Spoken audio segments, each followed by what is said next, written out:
Lakshmi Srinivasa jewellers proprietors Duggi Srinivasarao, Duggi Abhinay, IT hub ఎదురుగా Yellandu cross road, Khammam.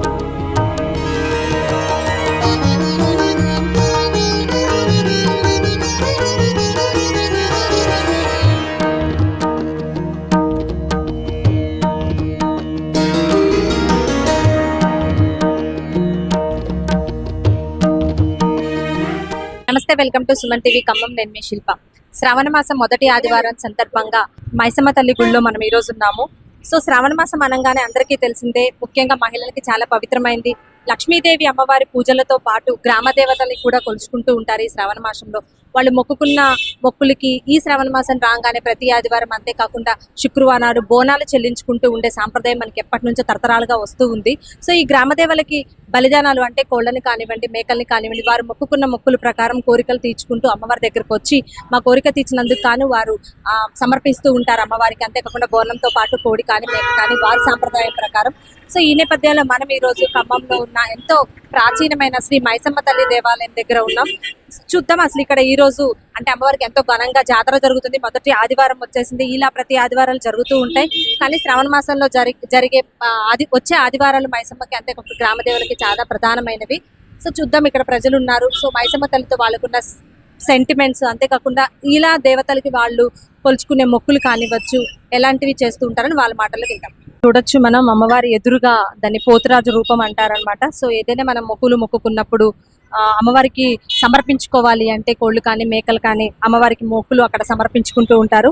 So అమ్మవారికి కాపలాగా కూడా పోతురాజు ఉంటారని చెప్తూ ఉంటారు. సో ఇక్కడే మనకి మొడుపులు చెల్లించుకునే స్థలం అని చెప్పొచ్చు.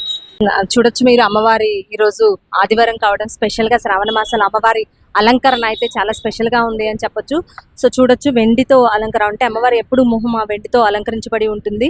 ఇంకా స్పెషల్ గా కింద కూడా మనకి వస్త్రాలు వచ్చినట్టయితే భక్తులు కూడా చీరలు సమర్పిస్తూ ఉంటారు. వారు తెచ్చుకున్న చీరలు కూడా అమ్మవారికి కట్టి వాళ్ళకి ఇవ్వడం జరుగుతుంది. పైన చూస్తున్నారు చీరలు కూడా ఎవరైతే మొక్కుకుంటారో వాళ్ళ అమ్మవారికి చీర మేము ఇచ్చుకుంటామని చెప్పుకుంటూ ఉంటారు. అలా సమర్పించుకుంటూ ఉంటారన్నమాట. అది ఆనవాయితీగా ఆడపిల్లలకి ఎంతో ఇష్టం. ఎందుకంటే అమ్మవారు చేత తాకించబడిన చీర మళ్ళీ తీసుకువెళ్ళి వాళ్ళ ఇంట్లో పెట్టుకున్నా సరే, అంతేకాకుండా అమ్మవారికి చీర దానం ఇచ్చినా సరే వారికి కోరుకున్న కోరికలు నెరవేరుతూ ఉంటాయని వాళ్ళకి చాలా జనాలకు సెంటిమెంట్ ఉంటుంది. సో ఇక్కడ ఉన్నారు, ఇక్కడ సేవ చేసుకుంటున్న భక్తురాలు. సో వారిని అడిగి కొన్ని మాటలు విందాం. చెప్పండి అమ్మ, మీ పేరు? సామ్రాజ్యం అండి. మీరు ఎన్ని సంవత్సరాలుగా అంటే ఇక్కడ సేవ చేసుకుంటూ ఉన్నారు? 15 సంవత్సరాలు అవుతుంది. ఈ గుడి ఎండోమెంట్ అయ్యి ఇప్పుడు 7 సంవత్సరాలు అవుతుంది. 7 సంవత్సరాల నుంచి ఎండోమెంట్ వాళ్ళు తీసుకున్నారు. ఇక్కడ అమ్మవారికి అలంకరించుతా, బోనం చేసి పెడతా, దీపారాధన చేస్తా, అమ్మవారికి చీరలు అమ్మవారికి పెట్టి చూంచి తీసుకెళ్లే వాళ్ళు తీసుకెళ్తారు. అమ్మవారికి అలంకరణ చేయమని ఇచ్చే వాళ్ళు ఇస్తారు. అలంకరణ చేసి అమ్మవారికి కావాలన్న వాళ్ళు మళ్ళీ అమ్మవారికి ఇచ్చే అంత తీసుకెళ్తారు, లేకపోతే అమ్మవారికి వదిలేస్తారు.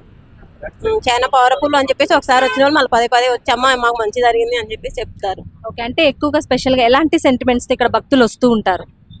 అంటే ఇప్పుడు సంతానం కోసమే ఇస్తారు, మాకు జాబ్ రావాలని చెప్పేసి, వీసా రావాలని, మేము వేరే దేశాలు వెళ్ళాలని చెప్పేసి వస్తారు. ఆషాఢంలో ఎలాంటి కార్యక్రమాలు ఎక్కువగా చేస్తారు? ఆషాఢం బోనాలు, అమ్మవారికి ఈ వేటలు, కోళ్ళు, ఇవన్నీ చీరలు, అమ్మవారికి సారే ఓడి బియ్యం ఇవన్నీ పోస్తా ఉంటారు. శ్రావణ మాసంలో ఎలాంటి రద్దీ ఉంటుంది? అంటే ఎక్కువగా ఉంటుందా, లేదంటే శ్రావణ మాసంలో ఎలాంటి ప్రత్యేక పూజలు చేస్తారు? శ్రావణ మాసంలో బాగా ఫుల్ బిజీ ఉంటదండి. కోళ్ళు, ఏటలు, బోనాలు అసలు బాగా రద్దీ ఉంటది. అసలు 4 వారాలు, శుక్రవారాలు ఆదివారాలు బాగా ఫుల్ రష్ ఉంటదండి. అన్ని బందోబస్తు పెడతారు, అందరు సార్లు కనుక అందరూ. అంతేకాకుండా ఇప్పుడు అమ్మవారికి చీరలు చూస్తూ ఉన్నాం. సో చీరలు సమర్పించుకోవడం వల్ల అమ్మవారికి మనకి కలిగే ఉపయోగాలు, అంతేకాకుండా వాళ్ళు ఏ ఆశతో వాళ్ళు చీరలు సమర్పిస్తూ ఉంటారు? మాకు జాబ్ రావాలమ్మా, మేము మీకు పట్టు చీర కట్టిస్తాం, అలంకరణ చేపిస్తాం, లేకపోతే ఈ వెండి చీర చేపిస్తాం అని చెప్పేసి వాళ్ళు జాబులు వచ్చిన తర్వాత అమ్మవారికి సమర్పిస్తారు. వచ్చి వేటలు, కోళ్ళు, చీరలు, పూలు, పండ్లు, గాజులు. ఓకే, అంటే ఇప్పుడు శ్రావణ మాసాల ఆషాఢంలో బిజీగా ఉంటుంది. సో అలాంటి టైంలో భక్తులకి ఎలాంటి ఏర్పాట్లు చేస్తారు? అంటే బందోబస్తు పెట్టేసి చుట్టూ తాళ్ళకన కట్టించేసి బందోబస్తు అందరినీ పక్కన పెట్టేసి లైన్ లో పంపటం జరుగుతుంది. మా సార్ కిందకి వచ్చేసి లైన్ లో ఉంచి పక్క నుండి పంపియమ్మా తొందరగా అని చెప్పేసి అని అంటారు. లక్ష్మీనారాయణ గారు, ఇక్కడ మీరు ఎన్ని సంవత్సరాలుగా పనిచేస్తూ ఉన్నారు? అంటే మీరు చేసే వర్క్ ఏంటి ఇక్కడ? మామూలుగా సూపర్వైజింగ్, అంటే కోళ్ళు కట్ చేసుకోవడం, పూలు వేయించుకోవడం, బ్యాంక్ లో డబ్బులు వేసుకోవడం, డిసిఆర్ రాసుకోవడం, మెయింటెనెన్స్. ఎలా ఉంటుంది అసలు టెంపుల్లో సెంటిమెంట్స్ కానివచ్చు? భక్తులు ఎలా వస్తూ ఉంటారు? భక్తులు అంటే ఆదివారం గురువారం వస్తారండి, బాగానే శుక్రవారం వస్తారు, మొత్తానికి హిందూ ధార్మిక సంస్థ ద్వారా వాళ్ళ ఆచార సంప్రదాయ ప్రకారమే ఇక్కడ జరుగుతుంది. ఇక్కడికి వచ్చే భక్తులందరూ వాళ్ళ వాళ్ళ కోరికలు తీరడానికి ఎన్నో మొక్కులు మొక్కుతారు. ఆ ముడుపులు కూడా ఉన్నాయి. విదేశీయానం గురించి కానీ, పెళ్లి కానీ, వివాహం కానీ, జాబులు కానీ, ఇక్కడ ఏది జరిగినా ఇక్కడ కంపల్సరీ జరుగుతుందనే నమ్మకంతో ముడుపు కట్టి వెళ్తారు. ముడుపు కట్టి వెళ్ళిన తర్వాత వాళ్ళు ఏ మొక్క అయితే మొక్కుతారో మళ్ళీ అమ్మవారికి సమర్పించడం జరుగుతుంది. అది కంపల్సరీగా ప్రతి శ్రావణ మాసంలో ఆదివారాలు జనాలు జాతర లెక్క జరుగుతుంది. ఆషాఢంలో ఎలా ఉంటుంది శ్రావణ మాసం? నార్మల్ అండి. ఇక్కడ మన హైదరాబాద్ కల్చర్ ఇప్పుడు అలవాటు అవుతుంది. ఆషాఢ మాసంలో శ్రావణ మాసం అయితే చాలా గ్రాండ్ గా జరుగుతుంది. భక్తులు కూడా చాలా అధిక సంఖ్యలో వస్తారు ఇక్కడికి.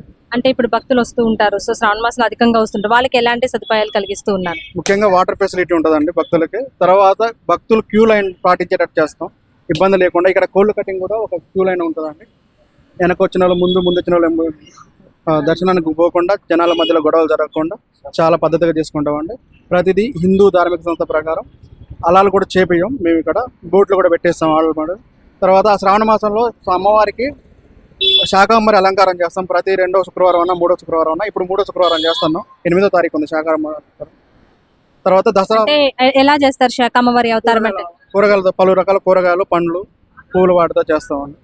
తర్వాత దసరా మూమెంట్లో కూడా దర్శనం మంచిగా చేస్తాం. అమ్మవారికి ప్రతిరోజు వస్త్రాలంకారం ఉంటుంది. నవరాత్రుల సందర్భంగా ఇప్పుడు కూడా ప్రతిరోజు మాక్సిమం ప్రతిరోజు, నవరాత్రులనే కాదు నార్మల్ రోజుల్లో ప్రతిరోజు వస్త్రాలంకారం ఉంటుంది. ఇక నవరాత్రులప్పుడు రోజుకు 2-3 అలంకారాలు ఉంటాయి. అప్పుడు ఎలాంటి ప్రత్యేక పూజలు అంతేకాకుండా ఇంకా స్పెషల్ గా జరుగుతూ ఉంటాయి నవరాత్రుల సందర్భంగా? అంటే ప్రతిరోజు జరిగాయి మేడం. మామూలుగా అయితే జరిగాయి. ఒక శ్రావణ మాసంలోనే కూరగాయల అలంకారం ఉంటుంది, శాకాంబర అని. ఇంకా దసరాలో భవిష్యత్తులో చేసే ఆలోచన ఉంది సార్, వాళ్ళకి చేస్తారు. దాన్ని కూడా ఇంప్లిమెంట్ చేస్తుంది సార్. అంతేకాకుండా మనకు తెలిసిన సాంప్రదాయం ప్రకారం ఇది ఎప్పుడో చాలా పురాతనమైనది. అంటే ఇక్కడ ఎక్కువగా అప్పుడు ఖమ్మం బాగా అభివృద్ధి చెందక ముందు కూడా అంటే ఇక్కడ సంథింగ్ అంటే చిన్న చిన్న యాక్సిడెంట్స్ జరిగే స్పాట్స్ లో కూడా అమ్మవారి రక్షగా ఉండాలని కట్టే ఒక ప్రాచుర్యంలో కూడా ఉంది. అది నిజమే అంటారా? నిజమే మేడం. అంటే ఇక్కడ అమ్మవారు లేకుండా ఉన్నప్పుడు అక్కడ ఉండేది కాలువ దగ్గర. అక్కడ యాక్సిడెంట్ లేదని చెప్పేసి కొంతమంది నాయకులు కలిసి ఇక్కడ అమ్మవారిని ప్రతిష్ఠించిన తర్వాత డెవలప్ అవుతున్న కొద్దీ ఏమైందంటే రోడ్డు వెడల్పులో భాగంగా ఇక్కడ ఉన్న చిన్న గుడిని తీసిన తర్వాత మళ్ళీ లోకల్ సిపిఎం నాయకులు, తర్వాత పెద్ద వాళ్ళందరూ, లాయర్లు వాళ్ళందరూ కలిసి ధర్నాలు చేసి చందాలు వేసుకొని జనాల దగ్గర నుంచి కూడా చందాలు సేకరించి ఈ గుడిని నిర్మించడం జరిగింది. తర్వాత ఇక్కడ కొంతమంది భక్తులు వాళ్ళ మొక్కులు తీరిన తర్వాత షెడ్ వేయడం, గుడ్డెక్కులు పెట్టి ఇవ్వడం, తర్వాత వాళ్ళకి సంబంధించిన కొన్ని అమ్మవారి బంగారం, వెండి ఇవ్వడం జరిగింది. చూడొచ్చు మనం. అంటే రావి చెట్టు, వేప చెట్టు మన సాంప్రదాయంలో, హిందూ సాంప్రదాయంలో ఎంత ప్రత్యేక స్థానం ఉందో చెప్పాల్సిన అవసరం లేదు. సో ఇక్కడ మన మైసమ్మ తల్లి గుడి దగ్గర కూడా వేప చెట్టు, రావి చెట్టు కలిసి ఉన్న ప్రాంతానికి ప్రజలు ఏదైతే మనకి తీరని కోరికలు ఉంటాయో, సంతానం లేని వారు, అంతేకాకుండా హెల్త్ బాగాలేని వారు, పిల్లల చదువుల గురించి అలాంటి వారు ఏదైనా సరే వాళ్ళు మొక్కుకుంటూ ఉంటారు. ఇలా రెడ్ బ్లౌజ్ లో కొబ్బరికాయలను కట్టి మొడుపులు చెల్లించుకుంటూ ఉంటారు. అంతేకాకుండా సంతానం లేని వారు అక్కడ చూడొచ్చు మనం ఉయ్యాలలు కూడా కట్టి మాకు సంతానం ప్రసాదించమని అమ్మవారిని మొక్కుకుంటూ ఉంటారు. అంతేకాకుండా ఇక్కడ స్పెషల్ గా మనం చూడొచ్చు అంటే ఇంత రోడ్డు సైడ్ ఉన్నప్పటికీ కూడా ఇక్కడ వేప చెట్టు, రావి చెట్టు దగ్గర పుట్ట ఉండడం విశేషం అనమాట. ఈ నాగుల చవితి అంతే స్పెషల్ గా శ్రావణ మాసం అందరికీ తెలిసిందే. నాగుల చవితి, నాగుల పంచమి ఎంత స్పెషల్ గా చేస్తామో మనం. సో అలాంటి సందర్భాల్లో ఇక్కడికి వచ్చి భక్తులు పాలు పోసి అమ్మవారిని, నాగమ్మవారిని కూడా, నాగదేవతల్ని కూడా కొలుచుకుంటూ ఉంటారు. సో ఇక్కడ సాంప్రదాయం ప్రకారం ఇక్కడ నాగుల చవితికి కూడా చాలా బాగా జాతర జరుగుతుంది. నమస్తే మేడం, మీ పేరు? మాధవి అండి. మాధవి గారు, అంటే ఈ రోజు మీరు మైసమ్మ గుడి దగ్గర, తల్లి దగ్గర ఏం మొక్కు చెల్లించుకున్నారు? మేము అప్పుడప్పుడు వస్తూనే ఉంటామండి, మంచిగా చల్లగా. అంటే ప్రధానంగా శ్రావణ మాసాల ఆదివారాలు అమ్మవారికి ఎక్కువ బలిదానాలు చేస్తూ ఉంటారు. సో ఏదైనా చేశారా? మీరేం కోరికలు కోరుకుంటే ఎక్కువగా నెరవేరా ఇక్కడ? నెరవేరండి. ఏం ఎక్కువగా మొక్కుకుంటూ ఉంటారు ఇక్కడ? అప్పుడు కొంచెం ఇల్లు ప్రాబ్లం ఉంటే కొంచెం మొక్కుకున్నాం, సక్సెస్ అయింది. సో ఈ రోజు ముడుపు తీర్చుకుంటున్నారా? ఇది వరకు అయిపోయింది. ఓకే, దర్శనం చేసుకోవడానికి వచ్చారు. థ్యాంక్ యూ అండి. నమస్తే అండి, మీ పేరు? ప్రసాద్ అండి. ప్రసాద్ గారు, మీరు చెప్పండి, ఇక్కడ అమ్మవారి గుడితో ఉన్న మీకు రిలేషన్ ఎలాంటిది? అమ్మవారిని ఎలాంటి కోరికలు ఎక్కువగా నెరవేరుస్తూ ఉంటాయి? మీకు ఎలాంటి సెంటిమెంట్ ఉంది? అమ్మవారు చల్లని తల్లి, మనుషులు కోరిన పొంగు బంగారం ఉంటుంది, అలాంటిది అనమాట. మా విషయంలో ఒకటి జరిగింది. 10 సంవత్సరాల నుంచి మాది కోర్టు ల్యాండ్ వివాదంలో ఉంది. నేను రోజు దండం పెట్టుకున్నా. ఆ తెల్లారే మాకు అనుకూలంగా ఆర్డర్ వచ్చినది. అందుకని మళ్ళీ వస్తాం, మళ్ళీ వస్తున్నట్టు. ఎక్కువగా ఏ వారాల్లో ఇక్కడ ఎక్కువ పూజలు జరుగుతూ ఉంటాయి? మీరు ఆదివారం, శుక్రవారం, గురువారం మాకు జరుగుతుంది. ఆషాఢ మాసంలో ప్రత్యేకంగా జరుగుతుంది. మీ పేరు సార్? చీపి నరసింహారావు గౌడ. మీరు ఎప్పటి నుంచి ఈ దేవాలయానికి వస్తూ ఉన్నారు? 10 సంవత్సరాల నుంచి ఖమ్మం వచ్చినప్పుడల్లా అమ్మవారి దర్శనం చేసుకుంటాం. మీరు ఎక్కడ లోకల్ కదా? మాది లోకల్ కాదు, బియ్యం బంజరు సుత్తుపల్లి దగ్గర. మా 10 సంవత్సరాల నుంచి కోటి వివాదాలు కానీ ఏదైనా అమ్మవారి దగ్గరకు వచ్చి దండం పెట్టుకొని పోతే మా పనులు అవుతున్నాయి. అందుకని వాళ్ళ ఆదివారం కూడా అక్కడ నుంచి ప్రత్యేకంగా ఇక్కడికి వచ్చి అమ్మవారి దండం పెట్టుకొని తీర్థప్రసాదాలు తీసుకుని వెళ్తాను. సో అంత దూరం నుంచి ఇక్కడికి రావడం అంటే మీకు మంచి ఏదో లైఫ్ లో జరిగే ఉంటుంది. మంచి జరగబట్టి అమ్మవారి దగ్గర మేము వస్తున్నాం పదే పదే. ఎప్పుడు వచ్చినా కానీ ఖమ్మం వస్తే అమ్మవారి దర్శనం చేయకుండా మేము బయటికి వెళ్ళాం. ఏదైనా మాకు తీరని బాధ ఏదైనా ఉంటే కదా మా అమ్మవారు చెప్పుకుంటాం, మాకు ఆ బాధ తీరుతుంది కాబట్టి ఇక్కడికి వస్తాం. దాదాపు 60 కిలోమీటర్స్ పొద్దులేసి వచ్చింది. శ్రావణ మాసంలో ప్రత్యేకంగా ఎలాంటి ముడుపులు చెల్లించుకుంటూ ఉంటారు అమ్మవారికి? శ్రావణ మాసంలో మామూలుగా మేము నిమ్మకాయలు ఇవి పెట్టి కారు కట్టుకోవడం కానీ చేయటం, ఇంటి ముందు కట్టుకున్న శుభం జరుగుతుంటది. కారు కట్టుకుంటాం, నిమ్మకాయలతో పూజ చేపిస్తాం. పువ్వు, కుంకుమ, గాజులు అన్ని కూడా అమ్మవారికి సమర్పించుకుంటూ వచ్చినప్పుడు కొబ్బరికాయ కొట్టుకొని దండం పెట్టుకొని వెళ్ళిపోతాం. ఓకే అండి, థ్యాంక్ యూ సో మచ్. మీ పేరండి? మేఘన. మేఘన. ఎక్కడి నుంచి వచ్చారు? ఇక్కడే లోకల్. లోకల్. సో ఇక్కడ ఎప్పుడు రెగ్యులర్ గా వస్తూ ఉంటారా? అప్పుడప్పుడు ప్రతి సండే వస్తాం. మీకు ఎలాంటి సెంటిమెంట్ ఉంది అమ్మవారితో? అంటే మీకు ఎలా ఏదైనా కోరిక నెరవేరింది అంటే ఏం చెప్తారు? నెరవేరడం అంటే మా బాబు కోసం మొక్కాము. తనకి జ్వరం ఏమన్నా వస్తే ఇక్కడికే వచ్చేవాళ్ళం, మొక్కుకున్నాం. తగ్గింది, మళ్ళీ అందుకే తగ్గితే వస్తామని మొక్కుకున్నాం, తగ్గింది, వచ్చాం. ఓకే. ప్రత్యేకంగా శ్రావణ మాసం కానివచ్చు, ఎలాంటి ఎక్కువగా ప్రత్యేక పూజలు చేస్తూ ఉంటారు అమ్మవారికి? అంటే ఇంట్లో చేస్తాం నార్మల్ గా. మళ్ళీ నమ్మకం ఉంది కాబట్టి గుడికి వచ్చేసి ఇక్కడ అన్ని అప్పచెప్పేసి వెళ్తాం. సో మీ పేరండి? పావని అండి. పావని. మీకు ఎలాంటి సెంటిమెంట్ ఉంది అమ్మవారి? అమ్మవారు అంటే ఇష్టమనే వస్తాం మేము డైలీ. అంటే అన్నయ్య వాళ్ళు ఖమ్మంలో ఉన్నారని మేము వచ్చాము. అంటే ఖమ్మం వచ్చినప్పుడల్లా రెగ్యులర్ గా వస్తూ ఉంటారు. మీకు ఎక్కువ ఎలాంటి అటాచ్మెంట్, అంటే ఎలాంటి మొక్కులు ఎక్కువ అమ్మవారికి చెప్పుకుంటూ ఉంటారు మీకు? మొక్కుకుంటా ఉంటాం. అంటే ప్రత్యేకంగా శ్రావణ మాసం అంటే లేడీస్ కి చాలా స్పెషల్. మీరు ప్రత్యేకంగా శ్రావణ మాసంలో అమ్మవారికి కానివచ్చు, మీ ఇంట్లో కానివచ్చు, ఎలాంటి ప్రత్యేక పూజలు చేస్తూ ఉంటారు? నార్మల్ గానే ప్రతి శుక్రవారం పూజ చేస్తాము. శ్రావణ శుక్రవారం రోజు బట్టలు పెట్టుకొని పూజ చేసుకుంటాం మేము. అంటే ఎక్కువగా ఇప్పుడు 2వ శుక్రవారం, 3వ శుక్రవారం అలా చేస్తాం, ప్రతి శుక్రవారం చేస్తూ ఉంటాం. ప్రతి శుక్రవారం చేస్తూ ఉంటాం. మీ పేరండి? నా పేరు అనిల్ రెడ్డి. మీకు చెప్పండి, అమ్మవారితో మీకున్న సెంటిమెంట్ కానివచ్చు, ఎలాంటి ఎక్కువగా మీకు కోరికలు అలాంటివి చెప్పండి. యాక్చువల్గా పాల్వంచ మాకు అక్కడ పెద్దమ్మ తల్లి వారు ఎలా ఫేమస్, ఇక్కడ ఖమ్మంలో మేము ఏమైనా నమ్ముకున్నాం. పాల్వంచలో పెద్దమ్మ తల్లి దగ్గరికి వెళ్తాం. అట్లాగే ఖమ్మం వచ్చిన దగ్గర నుంచి మేము ఇక్కడ మైసమ్మ తల్లి దగ్గరికే వస్తాం. ఎవ్రీ ఇయర్ మేము అక్కడికి వచ్చి మొక్కు చెప్పుకుంటూ ఉంటాం. ఎలా మొక్కులు? అంటే కోడిని కట్ చేయడం, లేకపోతే దేవుడికి ఏదైనా మేము ఏమైనా ప్రసాదం ఇవ్వడం అలా చేస్తూ ఉంటాం. సో అంటే పాలవంచ నుంచి వచ్చారంటున్నారు, బట్ ఇక్కడ సెటిల్ అయ్యాం. ఇక్కడే సెట్ అయ్యారు. ప్రత్యేకంగా ఎప్పుడు వస్తూ ఉంటారు? వస్తూనే ఉంటాం. అంటే ఎక్కువగా ఎలాంటి కార్యక్రమాలు ఇక్కడ నిర్వహిస్తున్నారంటే మీరు అటెండ్ అవుతారు? అంతేకాకుండా ఏది స్పెషల్ అని చెప్తారు మీకు అమ్మవారితో అటాచ్మెంట్?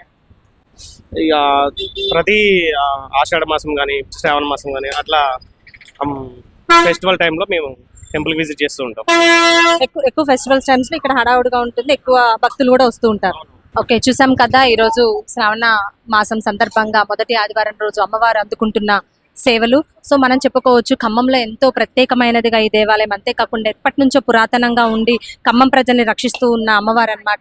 సో ఇక్కడ ఖమ్మంలో ఉన్న లోకల్ ప్రజలే కాదు, చుట్టుపక్కల నుంచి కూడా వచ్చి అమ్మవారి ఆశీస్సుల కోసం వస్తూ ఉంటారు. ప్రత్యేకంగా ఆదివారం శ్రావణ మాసంలో వాళ్ళు ఏదైతే కోరికలు కోరుకుంటూ ఉంటారో వాళ్ళ మొక్కులని బోనాల రూపంలో, కోళ్లు కోయడం రూపంలో, ఆ రూపంలో చెల్లించుకుంటూ ఉంటారు. చీరలు సమర్పించడం లాంటివి చేస్తూ ఉంటారు. సో ఈ సాంప్రదాయాలు అంతేకాకుండా ఇదంతా అమ్మవారి చలవ వల్లనే అని కూడా మనం చెప్పుకోవచ్చు.